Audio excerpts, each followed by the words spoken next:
Ignition sequence starts. 6, 5, 4, 3, 2, 1, 0. Liftoff. We have a liftoff.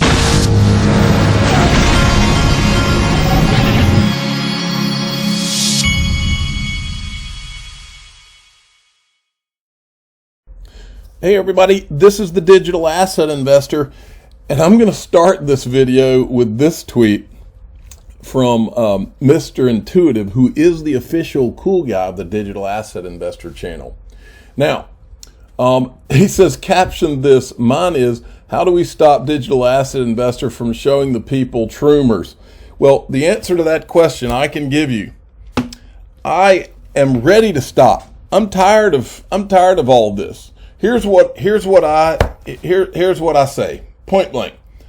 I am so done with this. I'm ready to quit doing all this. I want Bitcoin to do well. I want Ethereum to do well. I want XRP to do well. But I believe that there has been a concerted effort, and I do mean concerted effort, in crypto to give certain digital assets, to let certain digital assets through the door, and to intentionally hold others that are better tech in many cases back temporarily, if not for a long time. I believe that there has been a concerted effort to do that. I believe that's where all these trails lead, okay? But all I'm doing here is showing the facts in the video of what's going on, okay? And giving you the times and the dates. This video, so my answer to this question is, how do we get him to stop? You get me to stop by dropping this farce of a case against Ripple and XRP, because XRP holders don't deserve it. None of us deserve it. This is being done, in my opinion, it's being done intentionally to hold XRP back. It's the only conclusion you can come to after you've looked at everything that I've looked at. Now, today, I'm going to show you some more things. This morning, I showed you a video, and we finally, on social media, got the attention of someone in the traditional mainstream media, Charles Gasparino, I think is his name, on Fox Business, because he's the clip that was featured. So this video I'm going to dedicate to Charles Gasparino, and I hope I'm not butchering his name. I'm dedicating this video. I'm just going to walk him through some of the tweets that he's seen today so that he can start to piece some of this together in his mind. And I encourage all of you out there to copy Charles Gasparino and Fox Business. And by the way, copy Maria Bartiromo too, because we've put this in front of her 1,000 times and she's intentionally ignored this story. It is the greatest financial story of the century. And I believe all of them know it. And they're intentionally not covering it. But Charles Gasparino, let me make sure I'm saying his name right. I'll find it in a second. I'll correct it, Charles, if I'm saying it wrong. But we'll get to your name.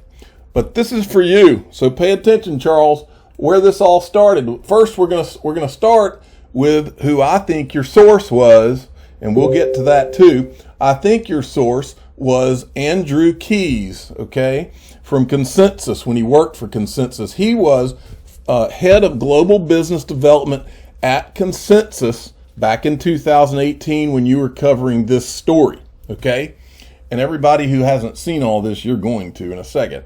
He's now moved on to be a partner at Digital Asset Risk Management Advisors Dharma Capital, okay? So he's left Consensus. Now, first, I'm going to show you this because Brad Combs has summarized that video I put out, and he put the video out again, and then he added something on the end that I think is important. But he says, so Ethereum gets a free pass. Now, this is how this all lays out.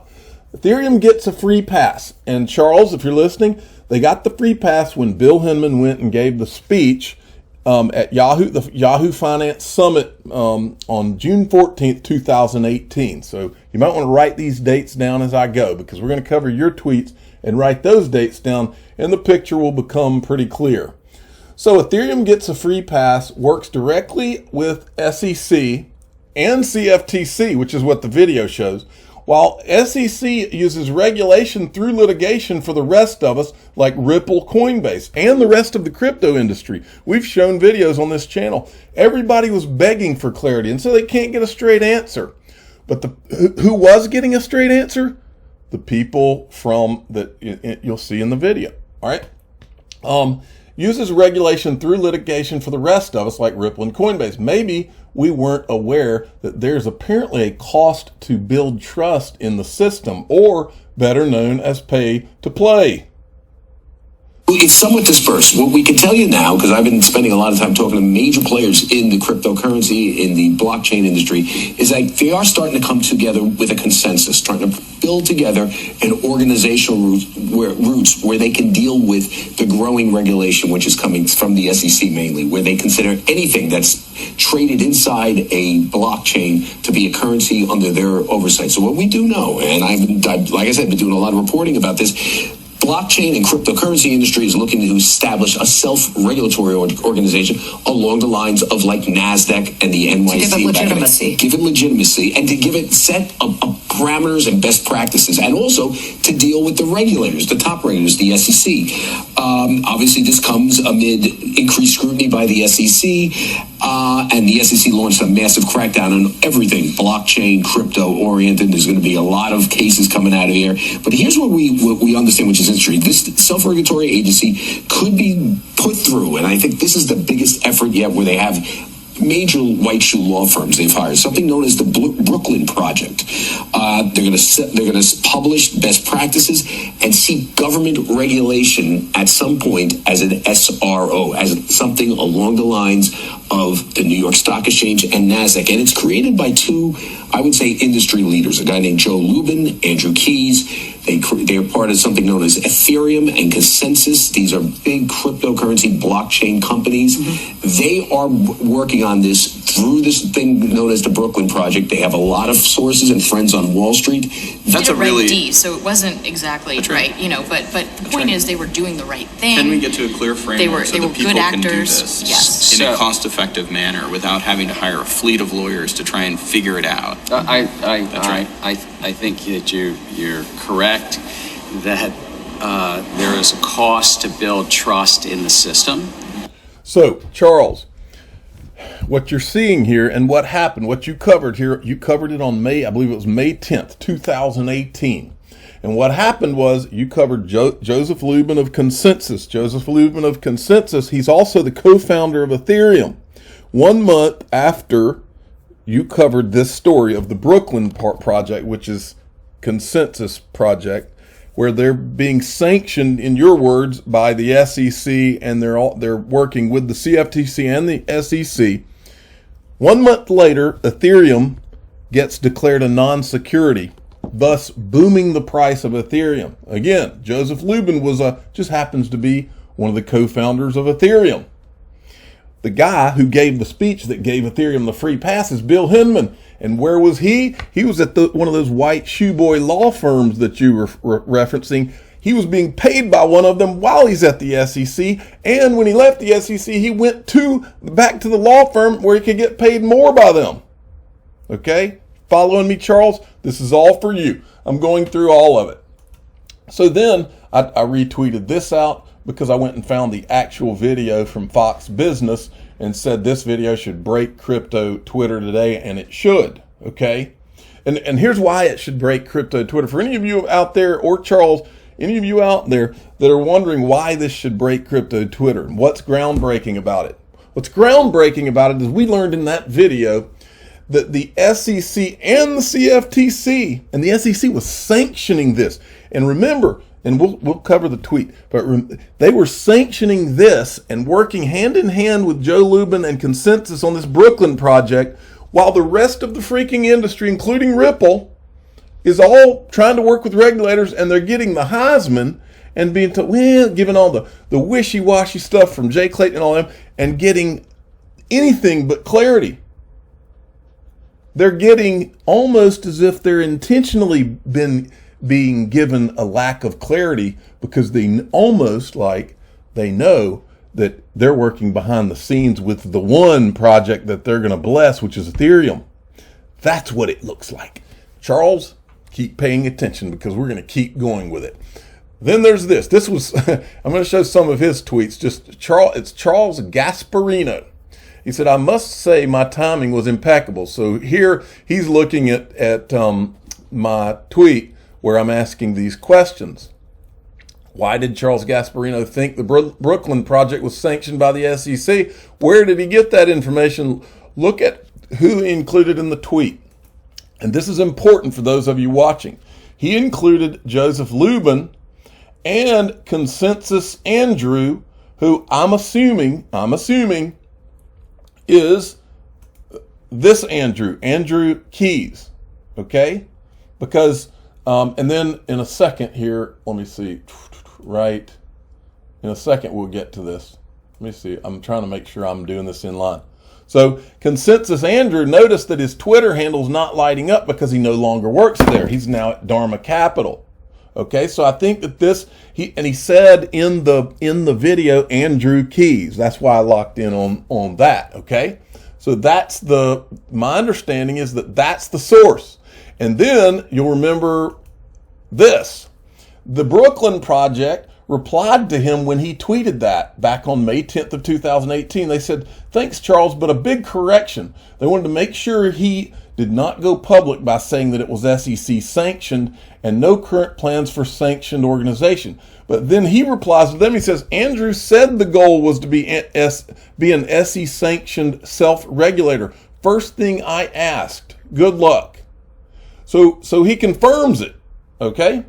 Now, John Deaton had jumped in on this, and he was pulling them into some of the threads about this. And Charles Gasparino said, "I will report on this." So this will be the first person from traditional media who has reported, which is why we're excited about it. Then John Deaton's going on here. He says Jay Clayton was at Sullivan, and he's trying to bring him into the loop so you can see here. Jay Clayton was at Sullivan and Cromwell, which has had Consensus as a client. And he's got the link here, which I didn't even pull, but let's pull it. Here's Sullivan and Cromwell advises Consensus in acquiring Quorum. And then, of course, that's from J.P. Morgan. All right. Coincidentally, Joseph Lubin apparently had exceptional access. Exceptional in that literally only Ethereum got this free pass, and every other altcoin is under attack. You may have stumbled over some effusive self-confidence that day in 2018 based on something very shady. Maybe, and Charles Gasparino says maybe, or he slipped up and said something he wasn't supposed to say. And John Deaton's law firm says, alas, that claim blurted out to you about the Brooklyn project operating in some regulatory free zone didn't come out of nowhere. Note the date and the date of the Hinman speech with the which the SEC is now scrambling to disown, also comically. And this is something else, Charles, if you're listening, you need to know that speech, when Bill Hinman went out and gave that speech, now in December 22nd, I think, of 2020, the SEC sues Ripple, and they claim that XRP is a security, okay? And this is after 8 years of Ripple trying to work with regulators. They sue them out of nowhere and drop a lawsuit, okay? Well, Bill Hinman is now in the lawsuit because they're pointing at Ethereum and saying, wait a minute, what went on here? Bill Hinman is now saying that the speech he gave, which gave Ethereum the free pass as a non-security, was his personal opinion, and he said it in a signed affidavit with the court in the Ripple case. So, Charles, you see how the story of your financial lifetime is right here? We're not done yet, Charles. Keep watching. And by the way, Charles, all you have to do is go in John Deaton's thread, go in my thread, go in Brad Combs' thread. There's probably 100 people in social media who have been covering this, begging, kicking and screaming, trying to get the mainstream financial media to do their job, and Congress, by the way. So, as I like to do, I decided to go through Andrew Keys' Twitter feed because, after all, this is what's confusing all of us. Why did Ethereum get a free pass and then they went after Ripple and XRP? Well, in my gut, I've always thought it was pretty simple, that Ripple and XRP represented the greatest threat to all the other digital assets, and that somebody, I don't know who, but somebody out there very powerful did not want that to happen. That's the way this has felt since I began this channel. So, Look at this. I went through Andrew Key's Twitter handle. I typed it. I wanted to just see how many times he had ever tweeted about XRP. Ever tweeted the letters XRP. It was only one, Charles. Only one. That's why I asked you if Andrew Keys was your source. Because the one time that Andrew Keys tweeted about XRP was when they got sued by the SEC and he could take a dig at them. It was the one time. Okay? Right there, he says XRP is a security, December 24th, 2020, right after the lawsuit was dropped. And remember, if you don't know this, the lawsuit was dropped on Ripple. And Jay Clayton dropped the lawsuit and then he walked out the door. And the other part you need to understand about this is that Jay Clayton is from Sullivan and Cromwell, one of those white shoe boy law firms that you were talking about in your video. Okay? Now, I also wanted to show you this. This is Andrew Keys right here on stage, April 23rd, 2018. This is a consensus guy too, I believe. Just by coincidence, I was looking around today, and don't you worry, I'll keep looking. Danny Aranda from Ripple is sitting right here, okay? This is consensus, and I think this guy's from Goldman Sachs. Just wanted to point that out. Now, here's another one. So remember, if Andrew Keys was in the loop, with the story, Charles, that you covered on Fox Business on May 10th of 2018, it was a month later that Bill Hinman went and gave the speech. At a minimum, Andrew Keys, I'm assuming, would have had knowledge of through the Brooklyn Project that they were working with the SEC. Somebody helped write that Bill Hinman speech. You tell me. But Andrew Keys, after the Bill Hinman speech that he says is his personal opinion now, he says Ether is not a security. This is June 14th, the day of the speech. And this guy says now time to clarify what it means to the future of Ethereum and Bitcoin, coming to CNBC Fast Money to explain it. And Andrew Keys says happy to do so. So Andrew Keys, who was at Consensus at the time, thought that Bill Hinman's speech meant that Ethereum was now not a security. He didn't think it was a personal opinion. And from what we can tell, the Brooklyn Project, from your reporting, they were working with the SEC. So if anybody would have known, these guys would have known, right? Or would they? I don't know. Okay, I'm going to move on from that. Now we're going and look, but stay tuned, Charles, if you're listening. Keep listening, because you need to see the rest of how this drama is unfolding. Today, Gary Gensler, who continues to carry the same baton that Jay Clayton did for the SEC, Gary Gensler was in front of Congress today. Listen to this. Turn to crypto. Now, and before I play this, listen, the important thing about this is this. Gary Gensler's trying to say that regulations are very clear for crypto. That's what Jay Clayton said. But they're trying to say that when they have to know that that's not true, because the entire crypto industry is telling them it's not. Now you're going to see a congressman telling Gary Gensler that it's not clear. Nobody thinks it's clear except these guys at the SEC. Look, there's an exception to that, and this is who you ought to interview, Charles Gasparino. Besides John Deaton, you need to interview Hester Pierce. She's, from what I can tell, she's the only one at the SEC who has tried to fight all this ridiculousness. Listen to this congressman.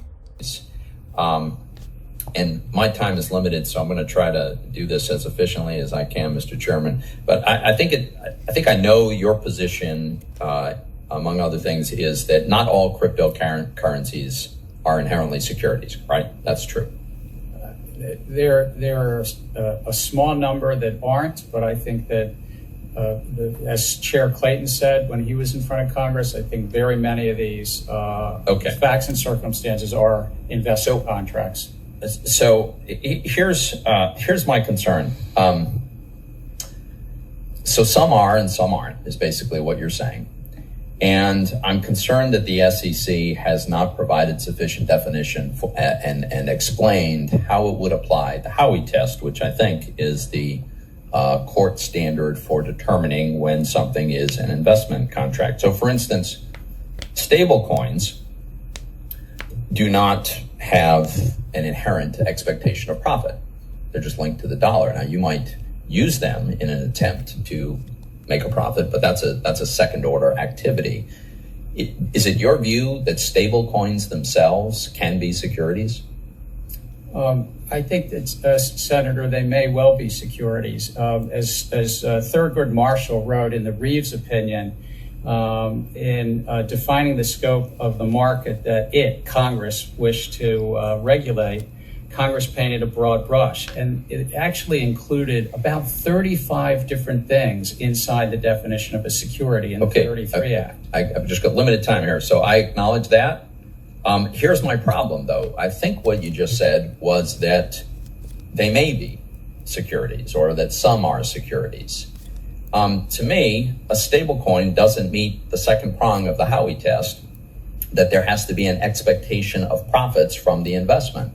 And so if it doesn't meet the Howey test, it looks to me like it's not a security. Now, maybe you've got a good argument for why some are and some aren't. My whole point is, I think we need to have clarity on this. So even the Congress needs clarity. Now, on to Elizabeth Warren, income Elizabeth Warren. I think she seems to be, as you saw from the picture from the official cool guy of the Digital Asset Investor channel, she seems to be pretty good friends with Gary Gensler. Well, actually, we do know some of the fees from last Tuesday. The fee to swap between two crypto tokens on the Ethereum network was more than $500. Obviously, way more than the $100 I was trying to trade in the first place. So the question I have is, in the face of these high, unpredictable fees, small investors could easily get jammed and wiped out entirely. Chair Gensler, advocates say crypto markets are all about financial inclusion, but the people who are most economically vulnerable are the ones who are most likely to have to withdraw their money the fastest when the market drops. Does this sound like the path to financial inclusion to you? It's a highly speculative asset class. It doesn't sound like the path that you mentioned. Yeah. You know, there are a whole list of problems with crypto: unreliable tech, scams, devastating climate impact.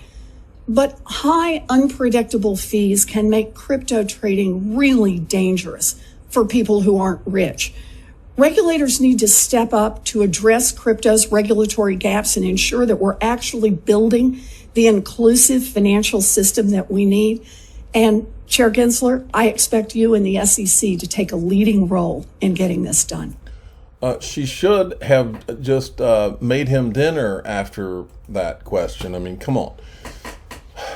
Okay, so this is the other thing, Charles, you need to know, is John Deaton, he has a class action lawsuit he's filed against the SEC, and if any lawyer in the history of lawyers has had or attorneys, has had a good case, a winnable case, this guy's got one for one simple reason.